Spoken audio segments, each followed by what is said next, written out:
Well, she's been truly marginalized. And also, much to my disappointment, she's basically adhered to the party line. She's sort of fallen in line here and does what's necessary to placate Trump because she doesn't want to get fired. Right. Before we go, Professor, the results of that poll, is the war in Ukraine now Trump's or Biden's? Biden, 11%. Trump's, 88%.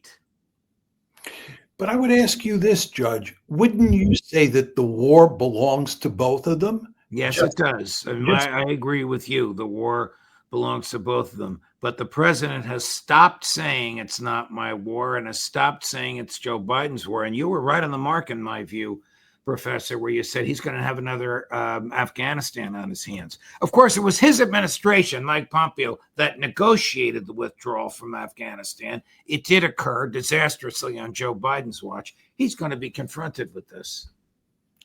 Yeah. Well, in Trump's defense, there's no question that when he walked into the White House, he inherited a series of really difficult foreign policy problems. Ukraine is one, the Gaza genocide is another, the Iran issue is a third. But the fact is, he's done a terrible job of dealing with these three problems. Some of it has to do with the fact that he has surrounded himself with neoconservatives. You ask, have the neoconservatives won? All you have to do is look at the people sitting with him at the table. But I do wonder about his level of comprehension. I mean, the answers to that question, I haven't thought about who ordered the halt. I don't know. You tell me. These are non sequiturs. Yeah, but just to come at this from a slightly different angle and talk briefly about the tariffs issue. About a month and a half ago, when the whole tariff issue was a hot issue, somebody asked him how he decided when to put tariffs on a particular country or to take them off, and what the level of the tariffs would be, and so forth and so on. And he said very clearly that I do this by intuition. I don't use pencil and paper. I don't do calculations. I do it by intuition.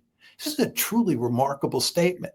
This is not a man who thinks long and hard about how to deal with problems. It's not a man who consults the best experts on a particular subject and tries to figure out how best to move forward. And as I say, when you're operating in an environment where you have a host of exceedingly difficult problems to try to solve, it's imperative that you do that. But instead, he flies by the seat of his pants. He thinks he's a genius. And the end result is he's just digging deeper and deeper in that hole that he's fallen into.